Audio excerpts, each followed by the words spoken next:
Wait for a minute, ma'am. It's okay, no issues.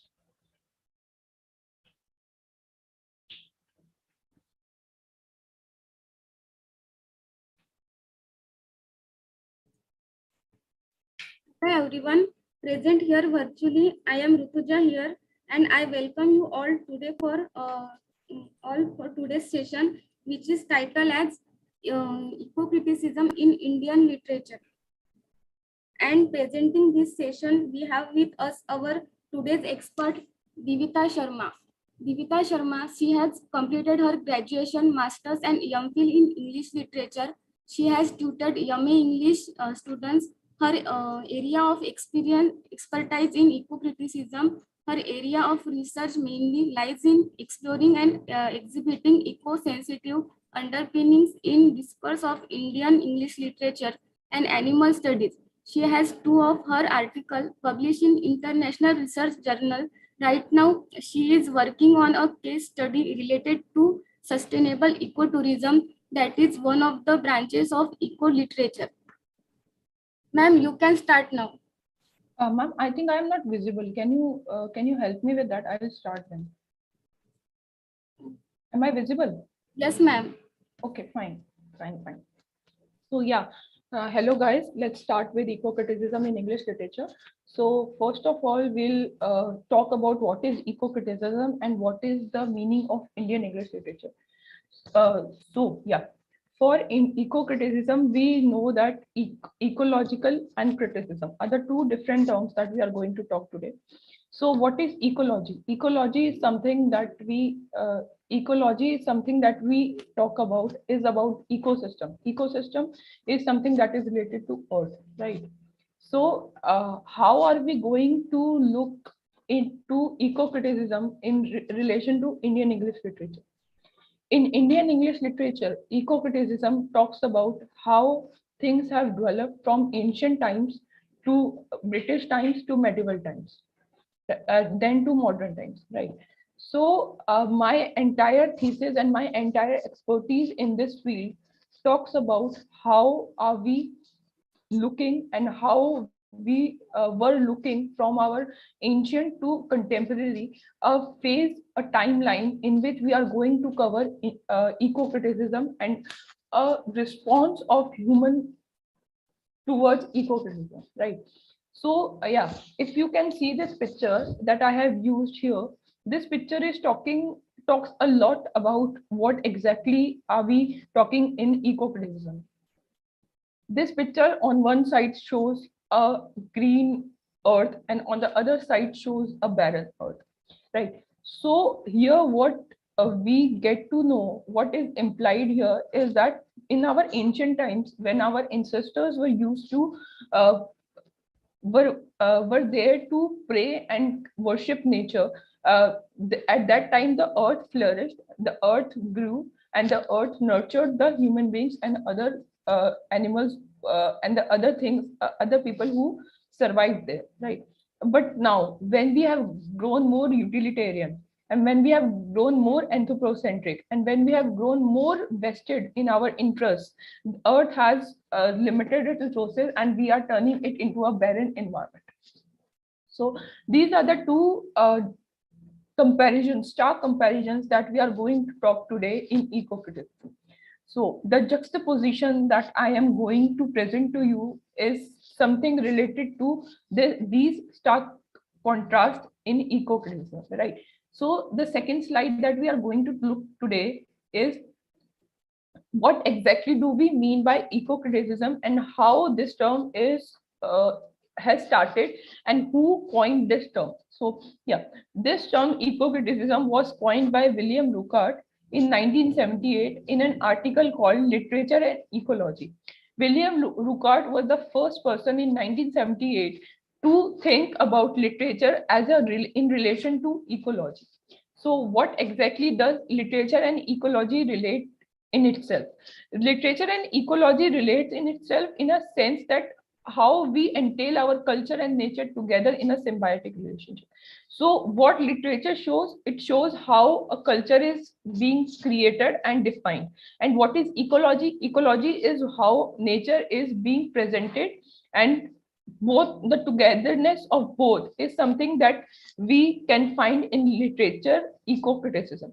The symbiotic relationship that we are talking about here is something that how a person should live, more specifically how a human being should live in a symbiotic environment, that is an environment that is friendly for both humans and animals, and that the greed and the need of not exploiting anyone, we should not like, it's not a didactic thing that we are talking about right now, that we should not exploit someone. It is more about it is more about how we are going to relate ourselves to nature if we do not live in a symbiotic relationship. If we are living sans nature, if we are living without nature, we as a culture, we as a earth cannot survive. It is not possible, it is humanly not possible to survive without nature, right? So this is exactly a term which was coined by William Ruckert, who had an eco-sensitive perspective towards how human beings started looking at nature, and like they have started being more vested and more greedy about nature, and trying to extract more profits and more benefits from nature, right? So this in this we are going to look how literature and ecology are related to each other, right? So next, the concept that we have is Vasudev Kutumbakam. Now this is a very interesting concept that I would say. Vasudev Kutumbakam is interesting in the sense that it is a concept that is taken from ancient scriptures. From ancient scriptures, we used to revere earth as Vasudev, which is the world is family. Kutumbakam means family. Vasudev means the world. That is that includes both atmosphere, biosphere, troposphere, and hydrosphere. So Vasudev is an entire atmosphere in which we live. And the picture that you may have a look here is talking about how our saints, how our seers were used to teach people, were used to teach the kids about the significance of living in a symbiotic, that is environment in which everything we had was more conducive and more relatable to each other. Vasudev Kutumbakam in itself is a very important idiom because it is talking about taking together everything that we have, taking together exactly what we have in an environment that includes flora and fauna and animals and human beings. So the four important ingredients, the four important features rather we can say, are part of this Vasudev Kutumbakam, in which we live like a family. We live in a sense of a conducive environment in which we can relate to each other. We are present together and we can be available to fulfill the needs of one and another, right? So here, what exactly does this Vasudev Kutumbakam means is taken, and what does it means to be more specific? It is a concept that was developed in Hindu scriptures for environmental protection. Rather, I would say for worship of nature, in which everything was more related to how we were able to develop it in our theology, right? So what exactly the pagan theology here means? The pagan theology in Vasudev Kutumbakam means that we were developing a sense of relationship with our trees and animals. Although the relationship that was developed with our trees and animals was more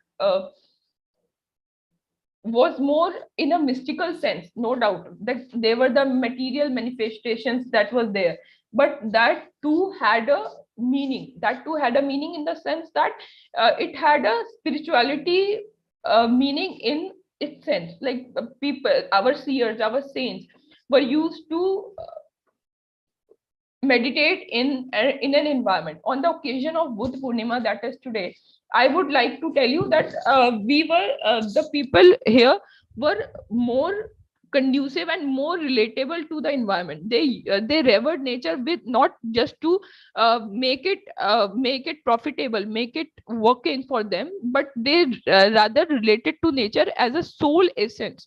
They were able to relate to nature in a sense that like the soul that was there was related to nature. So this was exactly the concept of Vasudev Kutumbakam, and when we will develop this concept in a very detailed manner in our further coming slides. And so this exactly what we have right now is how the rishis were revering nature and what exactly was part of nature. So here I have mentioned Bhagavad Gita. Bhagavad Gita talks about saving environment. Like how can we save environment? Like saving environment leads to uh, creating a kind of environmental protection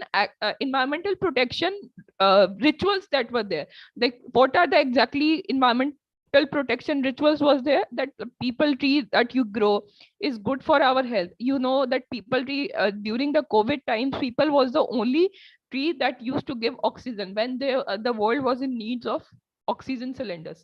So this really becomes significant here. And second, we have tulsi plant is the only plant that provides you with so many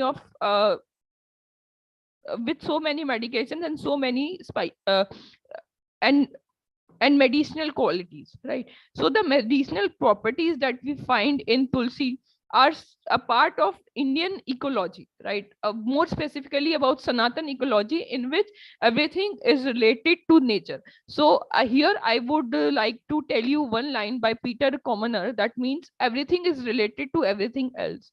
So what exactly do we mean by everything is related to everything else? That what we are not living in this world sans nature. In this world, what exactly exists is our nature, and what exactly exists is our way of living and way of looking at nature. So what we have in our body is something we have outside as well. So there's this concept of aham brahmasmi. I think I'll mention that concept in a while. So yeah, let's discuss it then, but I'm just telling you that like aham brahmasmi talks about how we look at our environment. Aham brahmasmi means that I am the world. This is the term that was used by Krishna in Bhagavad Gita, that I am present in energy in every world. So the energy that we find in our body, the energy that we find in human beings is also presented in the form of plants. That energy is also there in animals, and that energy is present in earth as well. Everything grows and grows and grows. If we are exploiting them, we are in ourselves putting our nature to an end. We are putting our culture to an end. So yeah, so this is the concept of Vasudev Kutumbakam, and I would like to explore literature and ecology through this concept of Vasudev Kutumbakam. So the entire talk that I am going to give right now would be based on the notion of Vasudev Kutumbakam, right? So the next concept, what exactly Vasudev Kutumbakam and how can we relate to our Indian literary tradition? The question comes that this question comes to our mind, to the mind of the audience. So the concept of Vasudev Kutumbakam can be more relatable through folk tales. Okay, so India, being a diverse country, is a land of folk tales. Like we live in an area where immense folk tales are said. Right? What exactly do we mean by folk tales? Hello. Please tell me if I'm audible. I am unable to like see my camera. Hello. Yes, ma'am. Ma'am, I am unable to see my camera. Can you please make me visible?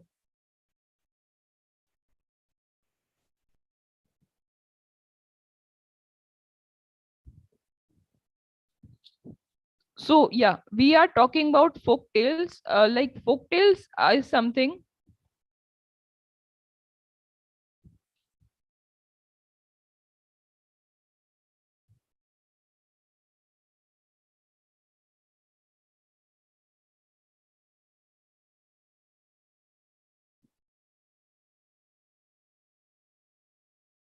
Okay. So yeah, so sorry. Like, let's get back to the topic that we were talking about. The folk tales. Folk tales is something that lies on the on the bed of Vasudev Kutumbakam, as we were talking earlier, right? So what exactly do we get from folk tales? Folk tales is a poetic text that carries some of its culture concept context within it. So what exactly do we mean by the cultural context within it? The cultural context within it means that a particular environment in which a particular culture flourishes and grows, right? For example, if a person belongs to a particular community, like if I take an example of Hindu community, what exactly does this mean? That we are inculcated from our birth the Hindu notions of revering nature, the Hindu notions of revering to cow, the Hindu rituals and traditions of having fast and having different certain things that we are talking about. So folk tales, these folk tales are the basis, are the bed for, rather a nucleus for development of nature and the culture relationship, like how a culture develops in the lap of nature. So what exactly folktales do?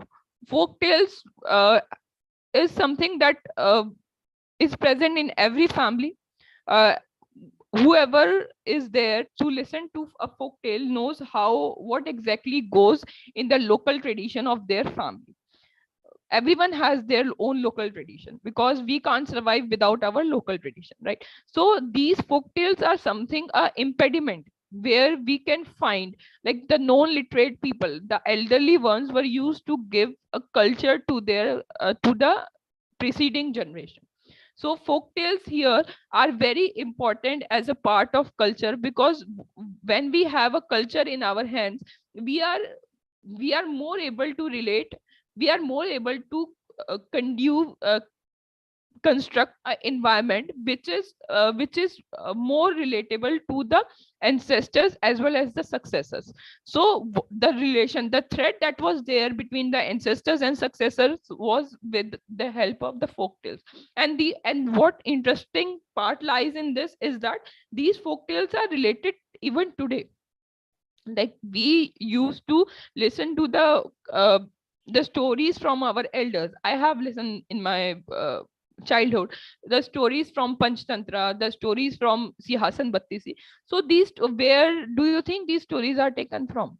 These stories are taken from the Panchtantra stories. The Panchtantra stories are derived from the folk tales that the people used to listen from their elders, from the environment they were living in.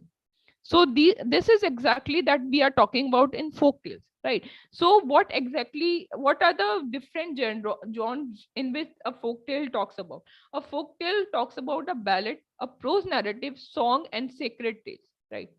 So what is a ballad? Like, it's nothing, it's just a way of telling tales to the people who are there. So what exactly is a ballad? Ballad is something in which a tale is told to people who are more available and who are talking about things which are rather given importance in a more lyrical manner, right? Then what are prose narratives? Prose narratives are the stories that are there. Then the sacred tales. Sacred tales are that we tell on certain occasions. For example, if the Karva Chauth tale is there, so this is a sacred tale. Then also we have a tale on Rakhi. So sorry. Then we have a tale on Rakhi. Rakhi tale talks about how a relationship of a brother and a sister grows. Then we have composite performing arts, and this lies very interesting when we are talking about performing arts. You all know the story of Ramayana, right? And the Ram Leela that we see during time of Dashera and after Navratri. So what exactly is performing arts? That we are performing a relationship with nature that makes nature more alive, and the relationship between the nature and culture develops in a such a way that we are relating to it as a part of us and nothing that is away from us. So this is very important. For this, we can take example of Ramayana, in which the entire team of monkeys helped a king to get through and to get his wife back.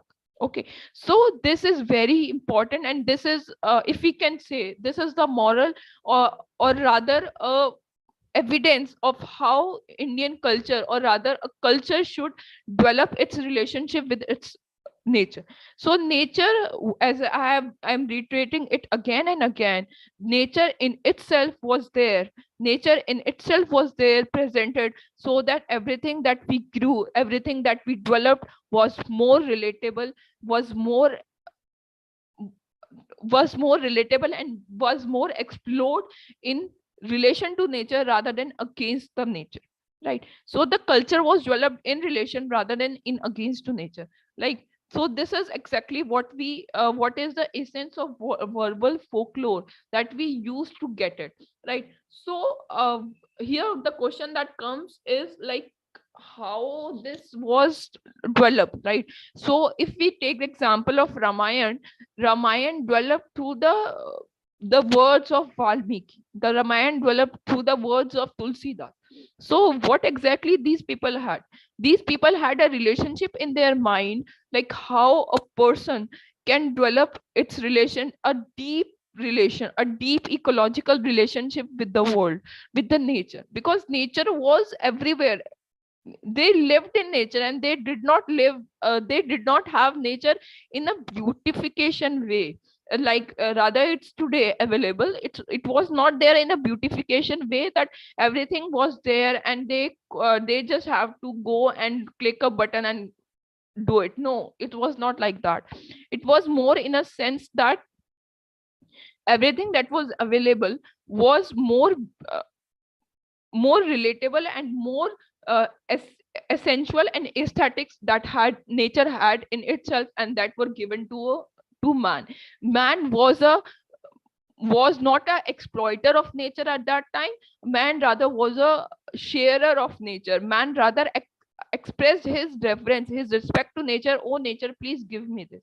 And the nature in its benevolence and its humble attitude gave that thing to man. So this exactly was the point that was made through the verbal folklore, the verbal traditions, and the oral traditions that we had in ourselves. So Ramayana is just a part of it. Like but what exactly was there was many other things, that many other stories published. Like here, if you can see, this picture is talking about a man, a evil man who is trying to look towards the lady, who is having a gaze to the lady, is hiding herself. So this exactly was something that was told in the culture, the dimensions, the constructs, everything that was there.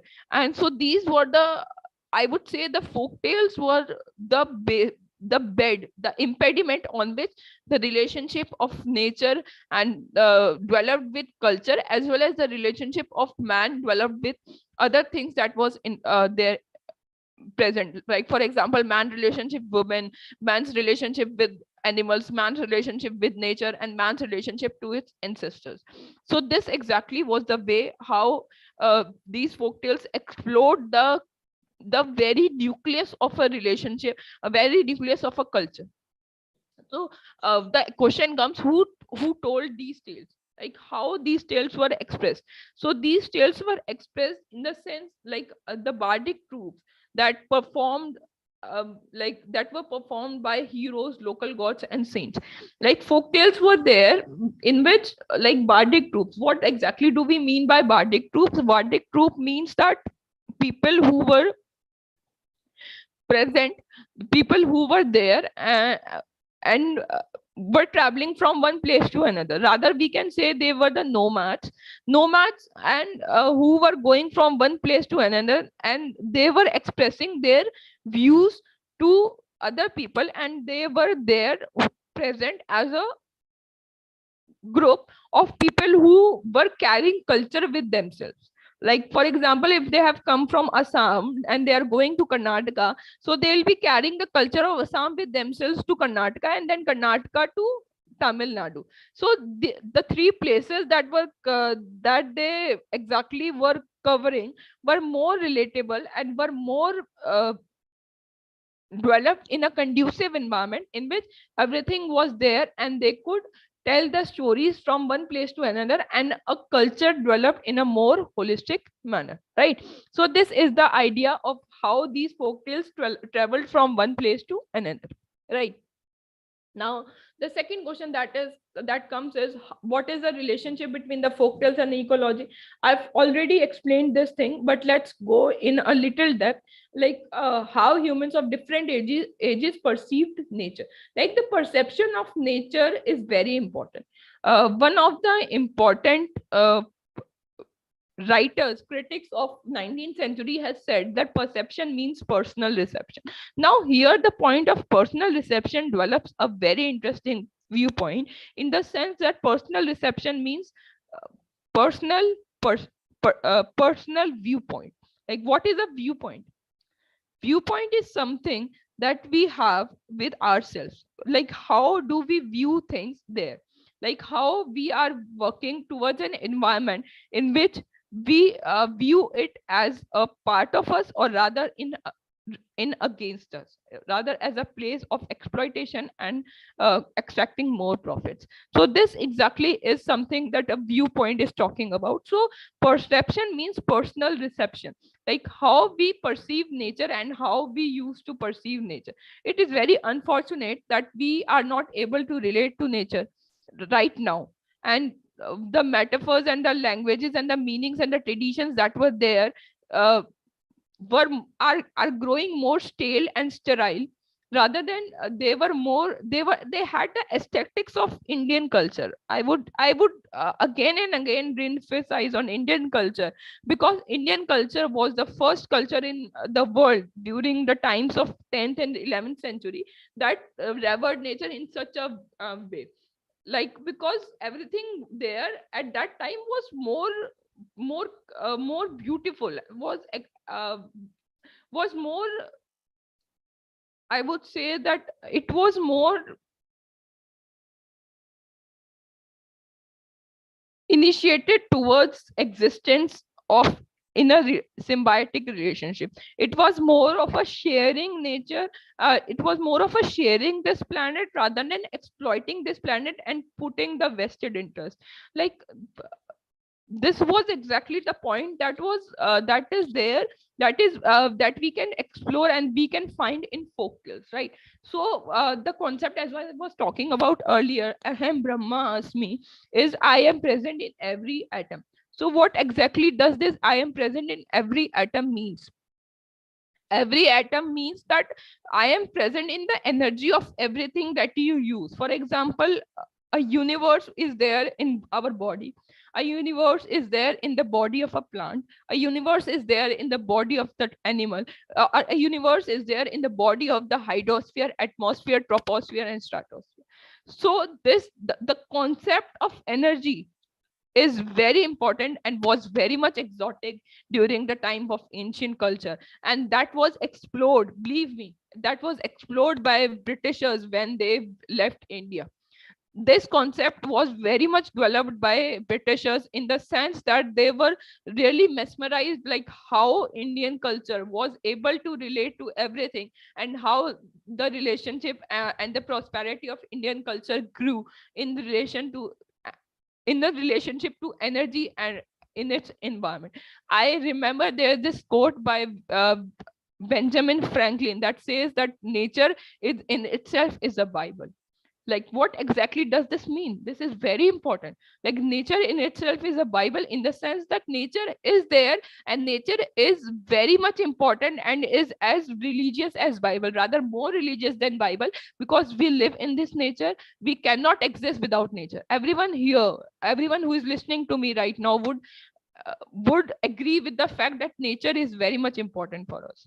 It is something that we cannot expect our lives, right? So this is something ahem brahmasmi, in which the nature is part of the individual psyche. The everything that is made in our body, everything is that is made outside, are interrelatable to each other. There's this Hindi quote Yatha pinde tatha brahmande. What does this quote means? That yatha pinde tatha brahmande. Yatha pinde tatha brahmande means जो इस शरीर में है वो इस ब्रह्मांड में है, जो इस ब्रह्मांड में है वो इस शरीर में है. अगर आपके ब्रह्मांड में ट्रीज है, प्लांट्स है, सॉइल है, तो आपके शरीर में है. आपका शरीर भी जो है वो 5 तत्वों से बना हुआ है. अग्नि, वायु, पृथ्वी और एक मैं भूल रही हूँ. तो इन 5 तत्वों और पानी. सो इन 5 तत्वों से हमारा शरीर भी बना हुआ है. तो इसका मतलब है कि ये नेचर भी इन्हीं 5 तत्वों से बना हुआ है. अगर आप इस नेचर को एक्सप्लॉइट कर रहे हैं तो आप इनडायरेक्ट वेज आप इस बॉडी को एक्सप्लॉइट कर रहे हैं. आप इस अपने बनाए हुए इस चीज को एक्सप्लॉइट कर रहे हैं और आप इस चीज में डेवलप नहीं कर सकते. So this is exactly the concept of ecology and how ecology can be found, how ecology can be developed in folk tales and folklores. Right now I am going to make this rather interesting by telling you rather small tales. I have taken 2 to 5 tales in which we will explore how nature developed and how the cultural contexts were made in relationship to nature. So the first tale that we are going to take today is Baplochi. Baplochi is a tale taken from Punjabi context in which a woman who is an orphan. Baplochi, okay, I'll tell you the tale right now. So Baplochi is a woman who is an orphan and does not have anyone, any kith and kin in this world, right? So she lives nearby. She lives alone and she's very sad.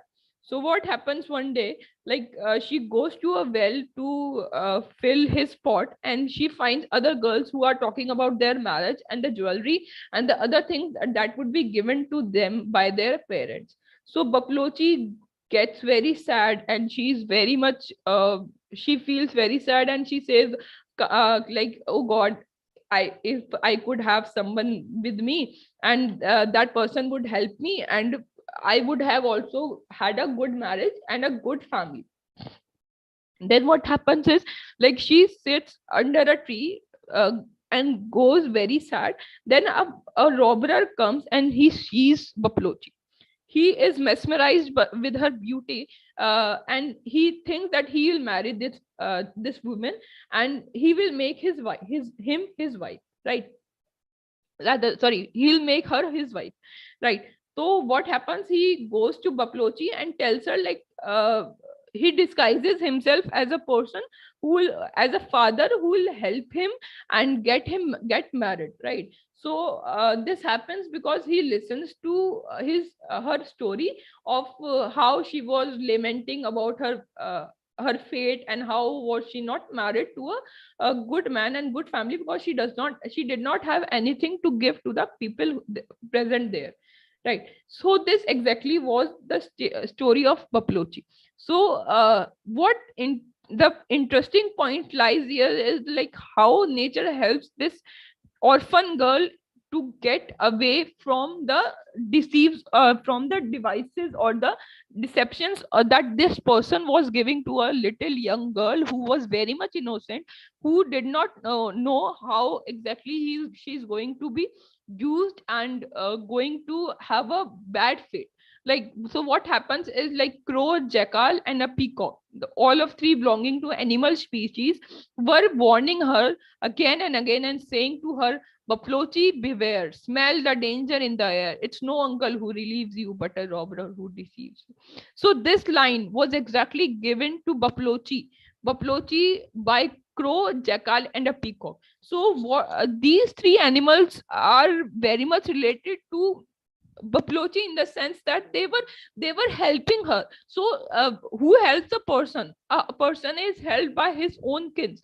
So this means an orphan girl is not an orphan. She has a nature. She has her friends. She has her sisters and brothers like crow, jackal, and peacock who will help her in future, and that will help and get her away from a person who may exploit her, who may get ill benefits out of her. So this is a story of Baplochi. This, the eco wisdom that we get from this story is that, like, how a person should should have a relationship with nature. Like this is very unfortunate in today's life, because we do not have a relationship with nature right now. But like this story of Baplochi and the many other stories that we are going to have, that we are going to talk in in further, also talks about how everything was developing, and how everything that we were talking about had a relationship with nature. Like if she's an orphan, she is not alone. She is not alone because her friends, her siblings like crow, peacock, and jackal will help her to get through from this the lurking danger that was on her. Like she'll be protected and she'll be kept safe in the natural environment. So this is a very deep meaning that we have. The another tale, moving further, the another tale that we have is a kite's daughter. So what exactly is a kite's daughter? It is a Assamese tale. So in this, what happens is like the tale is like this, that there is this woman who gives birth to 6 daughters, and then the daughter who is born right now is the 7th one.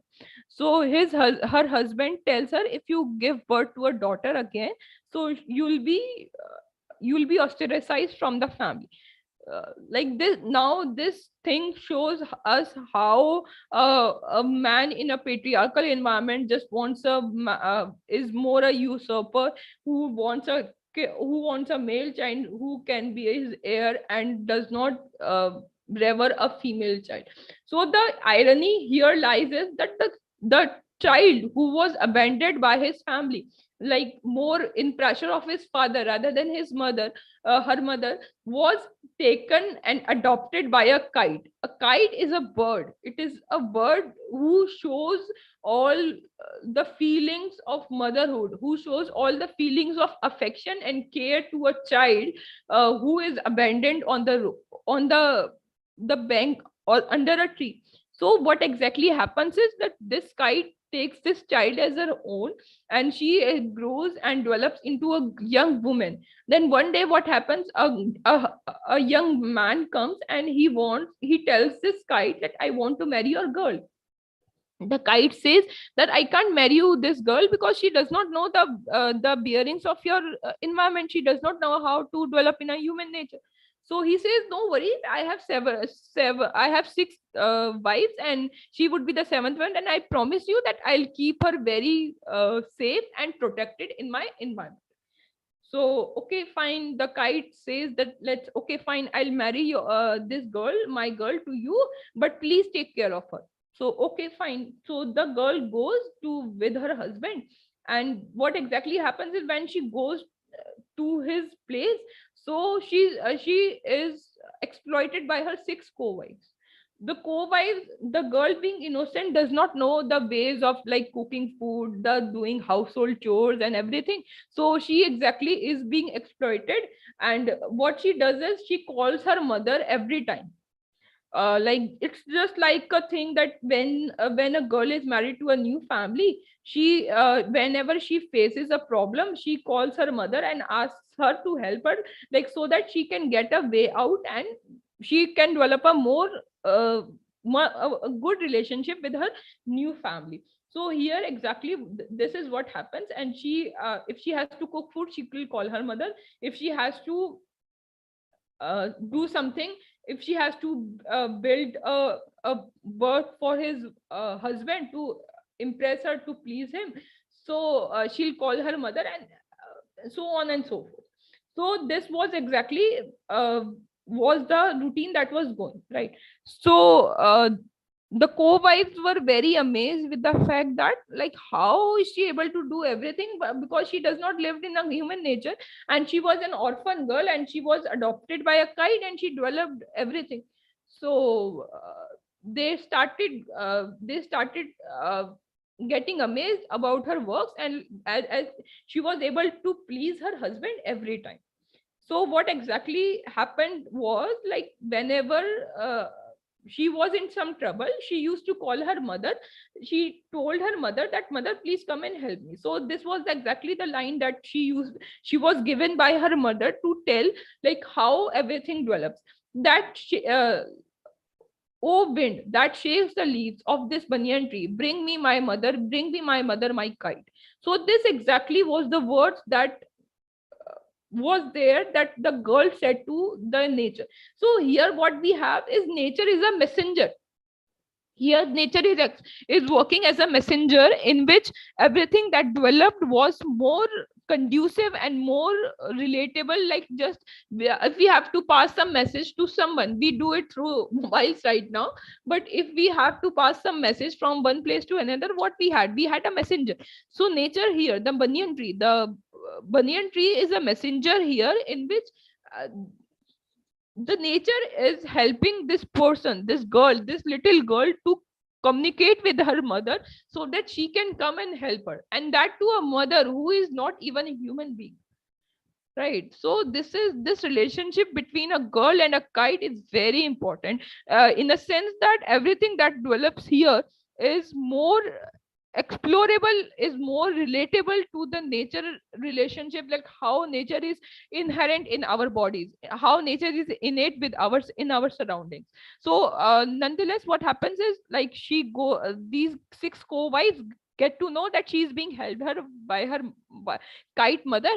So they get very furious, and what exactly happens is that they kill the mother. So you just hear, and this is the very unfortunate part of the story. I literally, when I read this story, I literally cried when I read this part, because, like, you just see that in man, in a sense of its jealousy, man in a sense of its greed, killed a innocent bird, just because they did not uh, their vested interests were not fulfilling because of that bird. That bird was very much innocent. She did not wanted to hurt anyone else. She just wanted to help her daughter. But the other wives, the six co-wives, killed the bird just because they wanted to have a jealousy factor out of that girl, and that bird was killed, and she was hid in the cow shed.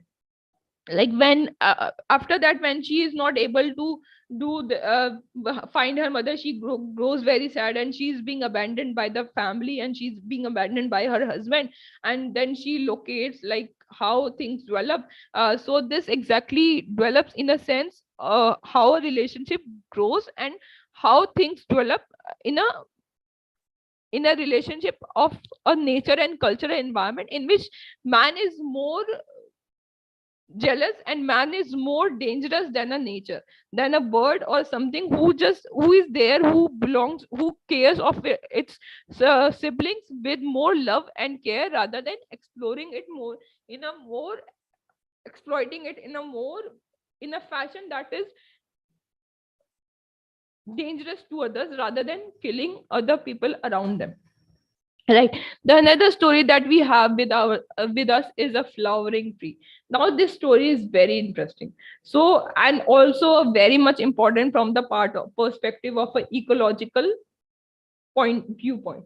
So this story of a flowering tree is a Kashmiri story, in which a woman develops into a tree. Like, you'll ask this picture of a woman developing into a tree, or rather woman and tree are developing into each other and developing in from each other. This story talks about, like, how a woman okay, in this story there is this girl who is a thief. She's a thief. She loots people. She loots everything around her, and just for to get a person she loves a lot. So what happens is, like, she wants this man, and this man tells her, like, please get me some money, then I'll marry you. Like, so what she does is she loots it for his for to get this man. She gets married to this man, and then her mother-in-law tells her, like, go and give me some money, and I'll make you part of this family. So she goes further, and she makes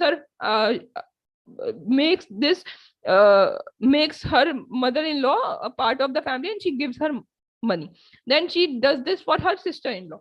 So this is the chronology that is growing. So what happens in the end is, like, when the money gets lost, she's abandoned from the house. So when she gets abandoned, she's very sad, and she sits under a tree.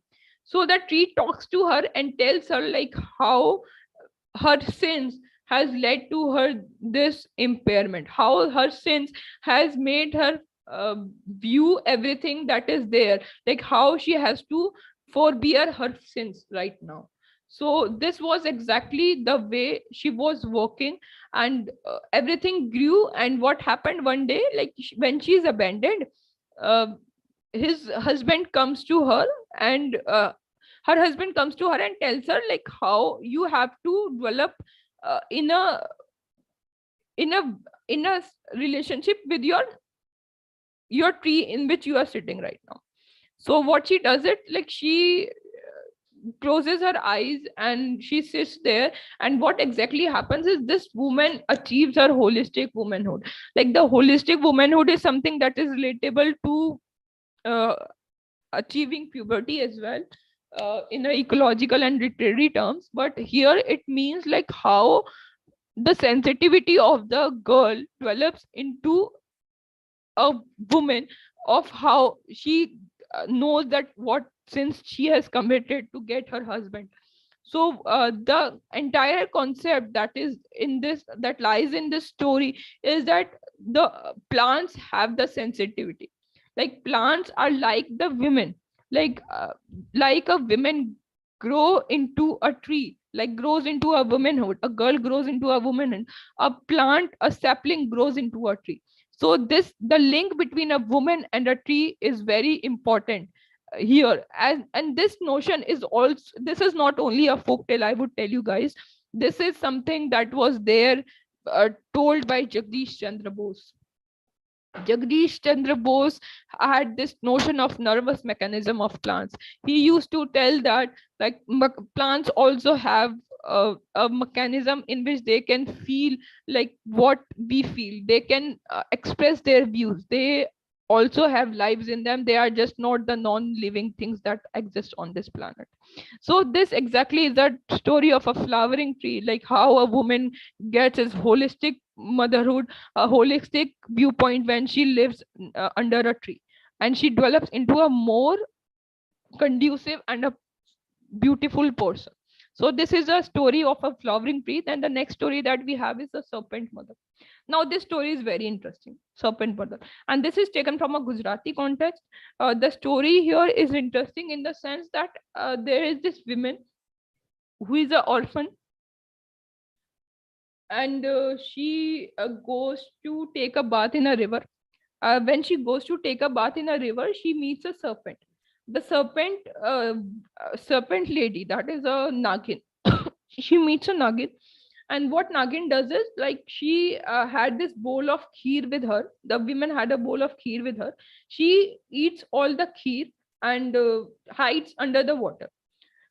So when this woman comes back, she finds that the key of ball is empty, and then she goes and she laments, "Oh my God, my key has gone, and I am empty stomach. But I'll bless the soul who has eaten this key, because she must be as bereaved as I am."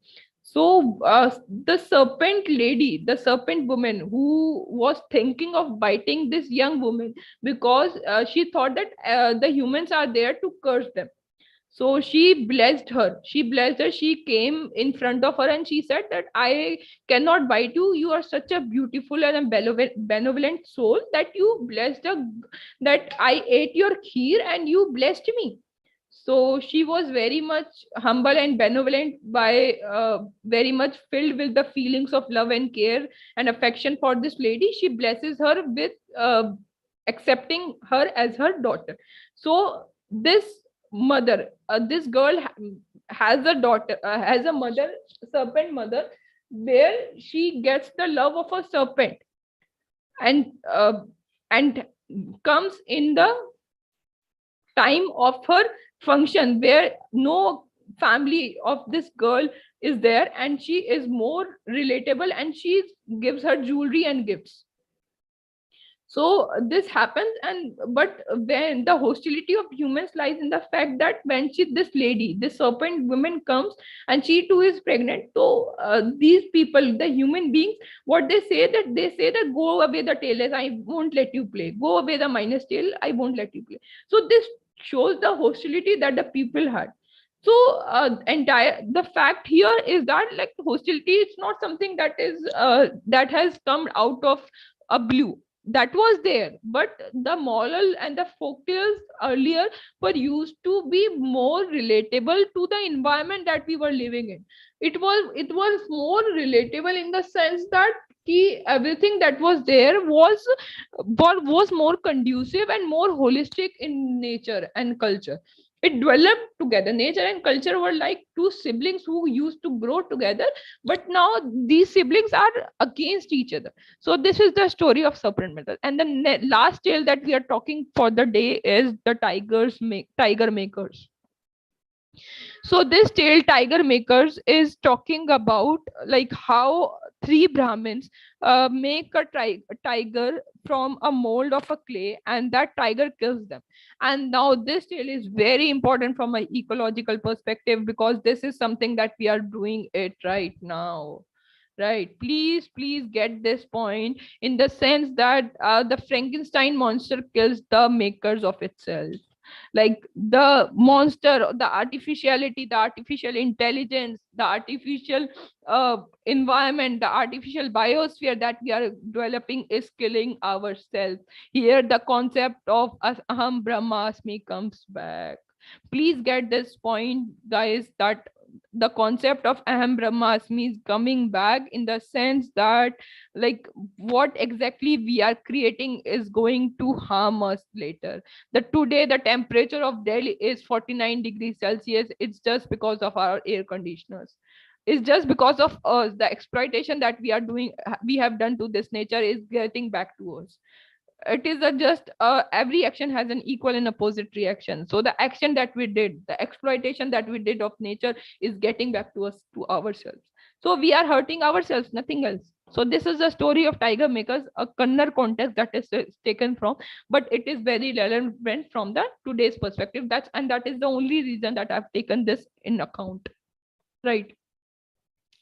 So the next that we are going to talk about is the British times. The entire presentation here is divided into three times, right? The pre-modern times, the medieval, the British times, and the modern times, and the contemporary times. Like the British times, I've just mentioned one of the wildlife naturalist, that is Colonel James Edward Corbett. Like Colonel James Edward Corbett was a person who was one of the prolific writers of his times, and he has written a novel called Man Eaters of Kumau in 1944. It is just the 2 to 3 years before independence. Like here, the man says the tiger is a large-hearted gentleman with boundless courage, and that when he is exterminated, as he will be unless India will become poorer while having lost his finest of his fauna.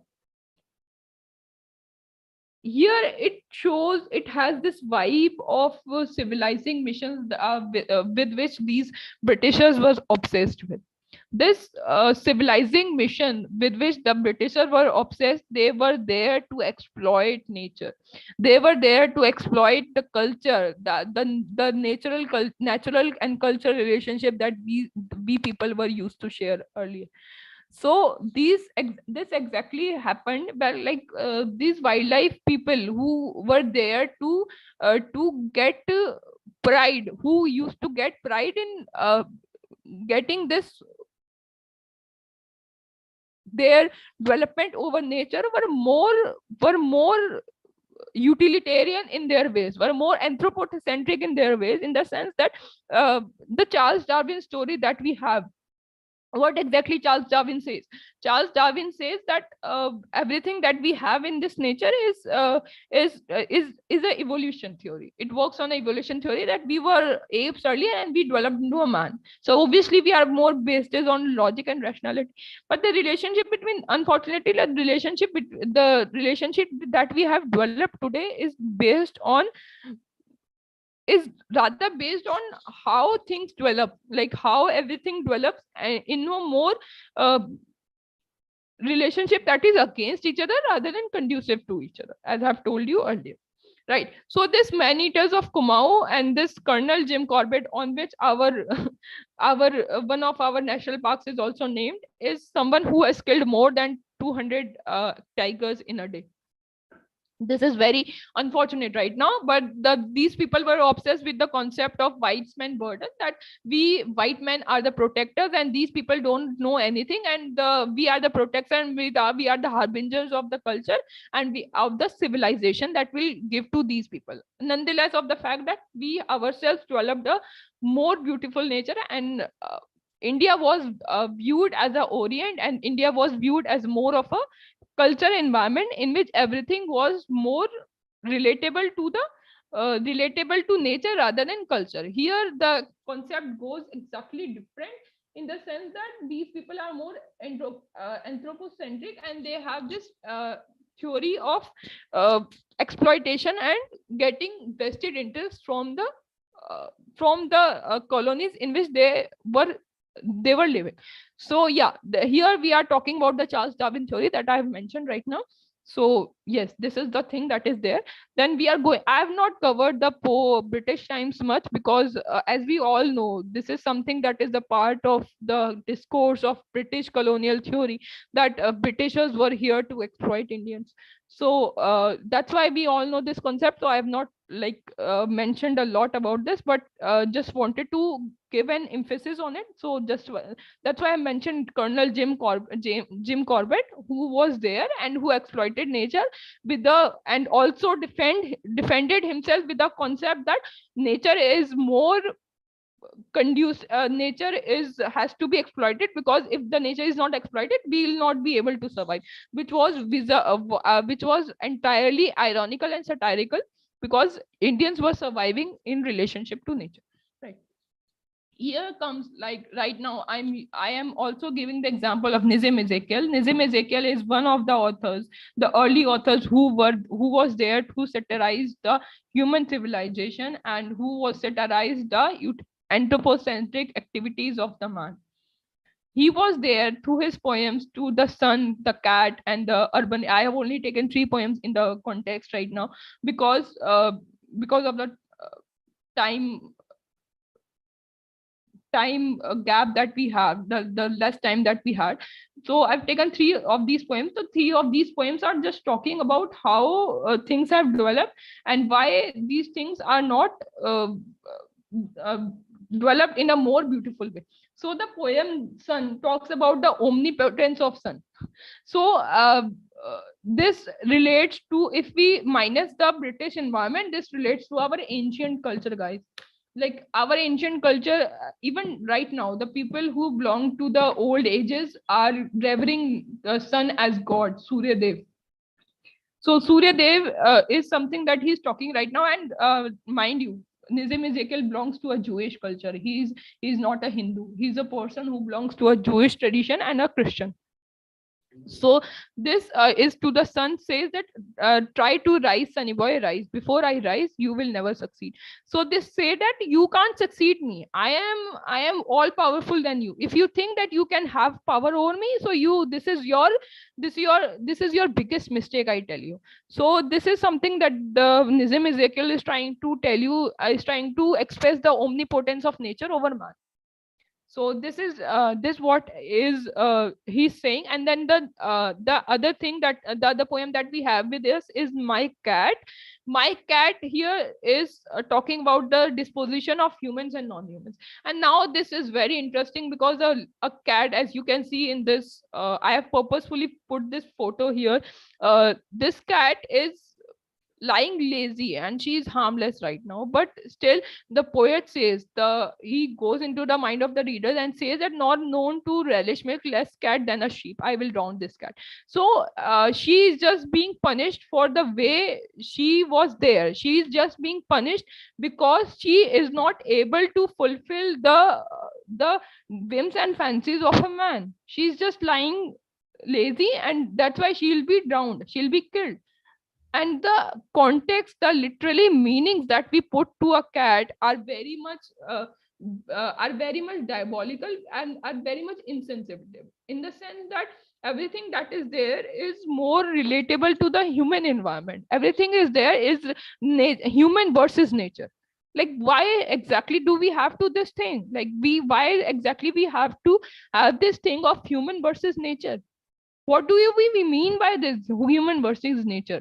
right? So this poem My Cat is a satire on human disposition, like how we perceive nature, how we perceive animals around us, as we are just the usurpers and we are the ones who will control the environment, and which is the biggest mistake that we people are making right now.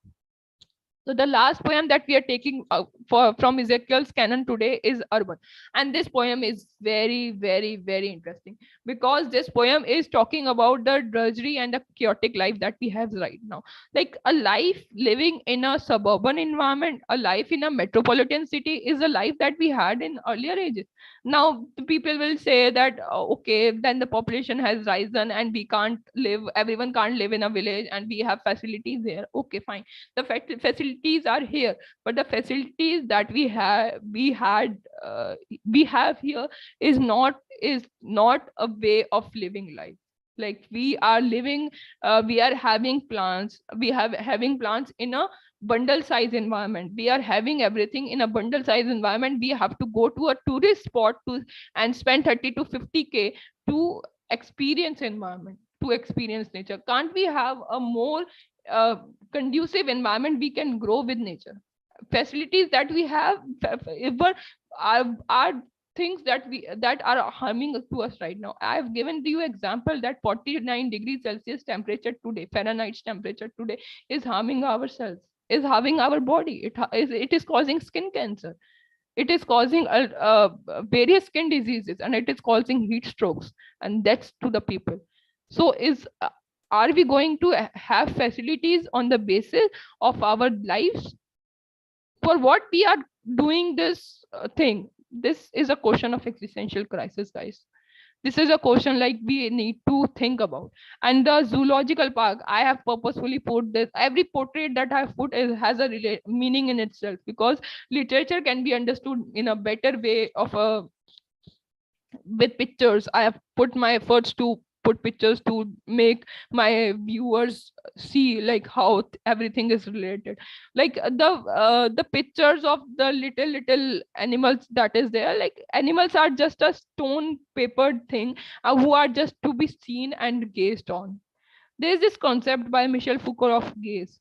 Like we are the humans, we are gazing on them, we are giving we are putting them as things, putting them as things. What does this mean? We are putting a thing of energy that we share with this nature, we are putting at a gaze right now. So this is a very deep concept, I would tell you. And this concept is very much is there in zoos, national parks, and resorts. We go to a national park, we go to Jim Corbett National Park just to see a lion.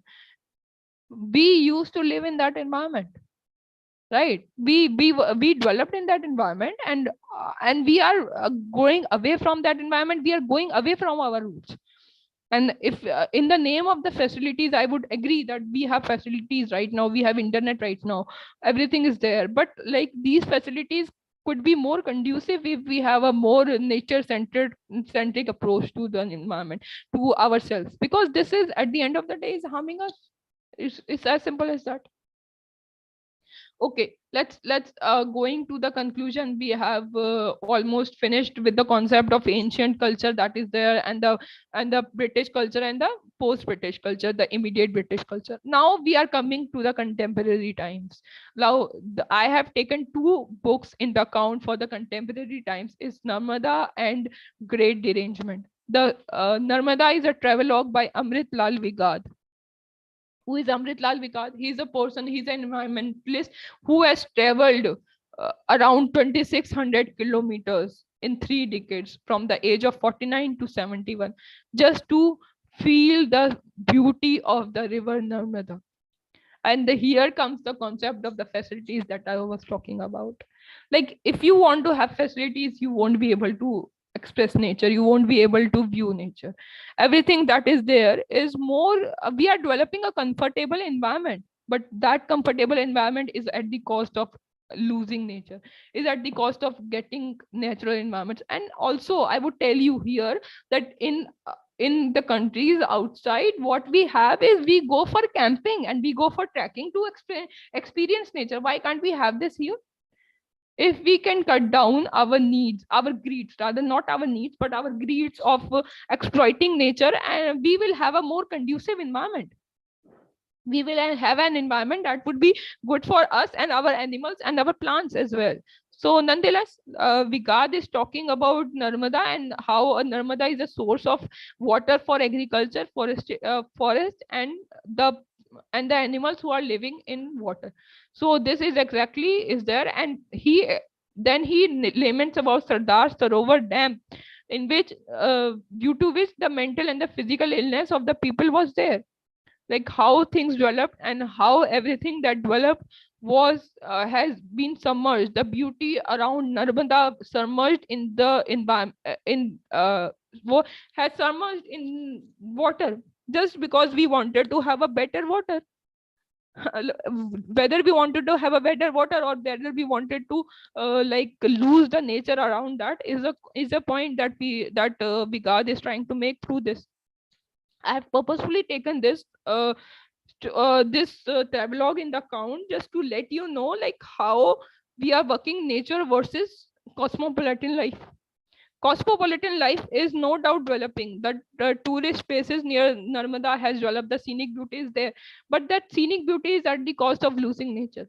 Like the scenic beauty that we have is at the cost of how things develop and how everything is growing more utilitarian and more anthropocentric. We can't expect that nature that was there, the beauty, the chirping of the birds. You guys, if people listening to me have observed that the birds that we used to have in my childhood, I am talking about my childhood, like we used to have birds around us and we used to play with these birds, we used to have butterflies, and we can't experience anything right now. And what is the reason for this? The reason for this is something that is something that is relatable to like the birds die from the active rays that come from mobiles and gadgets.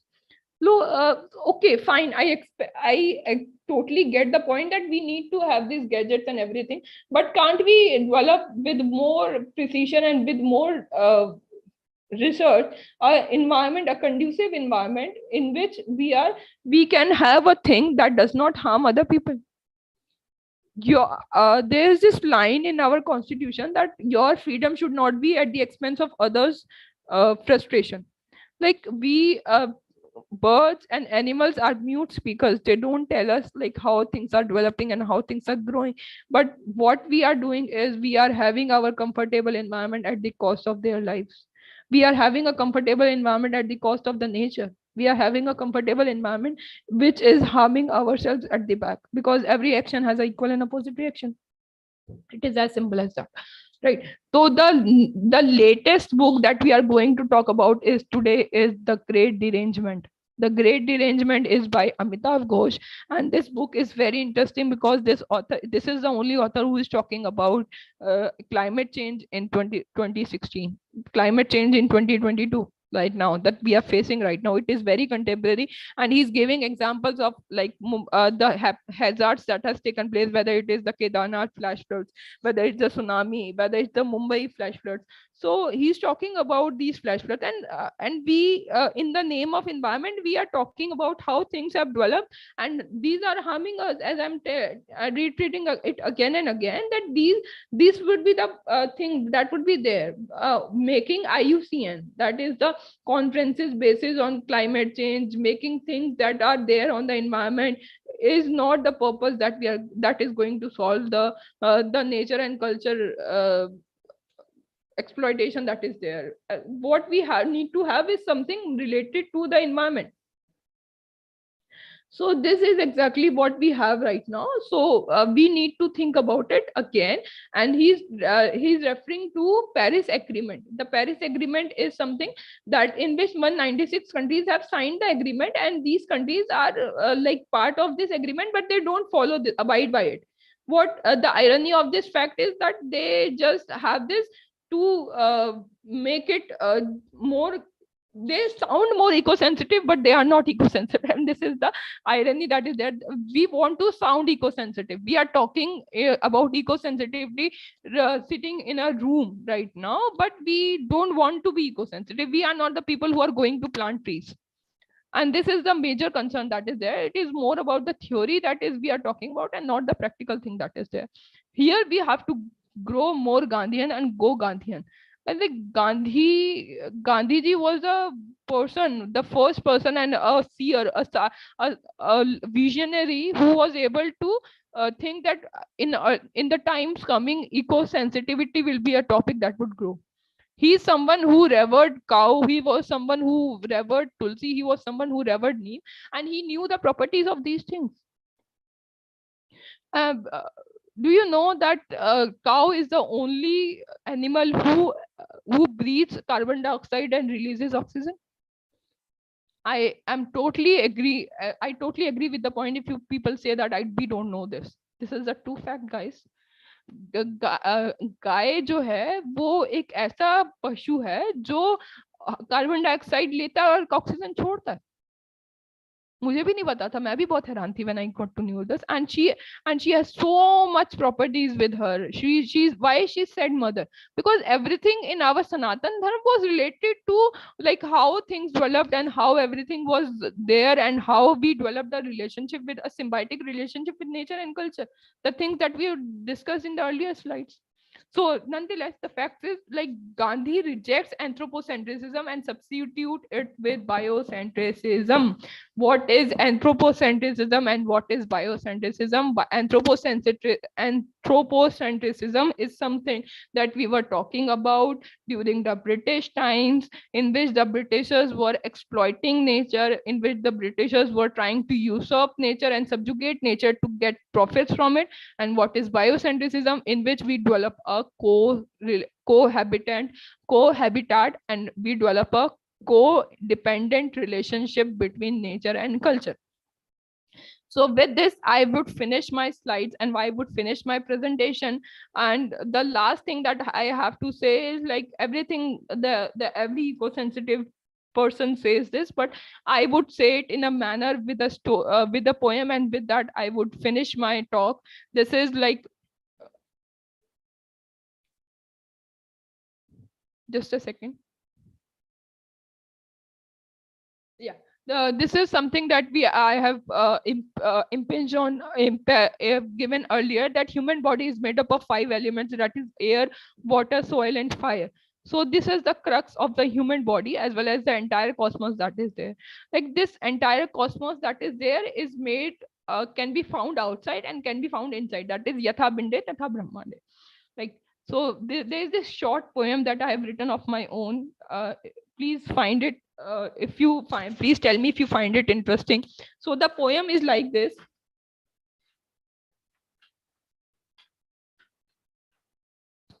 Presumptions of your conscience, that is up to you. Air grows more toxic and are dangerous to you, making ambience hazy and a flock of breathless crew. Omnipotent power of her will pervade over her foe, will not serve purpose.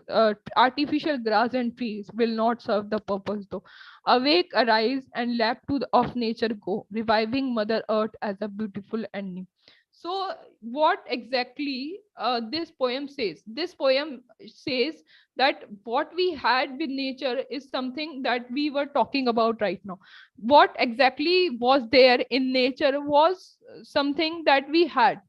What we had with nature was a relationship that we had earlier, but that relationship is, unfortunately, we are not able to get that relationship. We are not able to experience that relationship because of our utilitarian and subjected interest that we have for nature. What need today arises is that we have to go to nature. We have to, if we want to live in a more conducive, and if we want to live stronger, there's this line that I have mentioned in the poem, is like the dangerous air dew. What is dangerous dew? Dangerous dew is the dangerous toxic air that we have. We consume toxic water, we consume toxic air, and we consume toxic food. and whatever we are consuming is something that we have yielded on ourselves. So as I've told you earlier, the entire presentations comes to a point, to a rounded point, that what we give is what we get. And this is the concept, this is the earlier this is the concept that was also said by the earlier philosophers, that nature is not away from ourselves, nature is not away from our body, it is part of our body itself. And if we develop we want to have a more conducive environment, if we want to have a more better environment, we need to care for nature. And with that, I would thank to and great and pay my regards to all my patient audience who listened to me and who wanted, who gave me this time and they gave me this opportunity to express my views on eco-criticism. Thank you, thank you, thank you so much. Thank you so much, ma'am, for this very informative session. If anyone has any question, you can ask.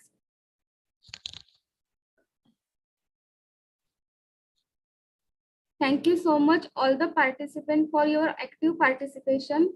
Let me inform you to all that this complete session will available on our Research Circle YouTube channel. So if you want to watch it again and want to share it to somebody, please do visit the Research Circle YouTube channel. Thank you. And last but not the least, thank you, Divita Sharma ma'am, for taking out the time for session. With your permission, I would like to end today's session here. Thank you, ma'am. Ma'am, actually, I wanted to tell you that you can share my email ID if someone wants to ask some doubts related to thing, and I also look forward to get some projects related to eco-criticism, as I am an expert in this field. So yeah, please, if there is some doubts that comes to you at a personal level, please forward that to me, and I will be more than happy to solve those doubts related to the presentation that I've given to you. Ma'am, we will share in the description on YouTube video, ma'am. Please share my email ID there. Okay. Okay, ma'am. Thank you. Thank you, ma'am.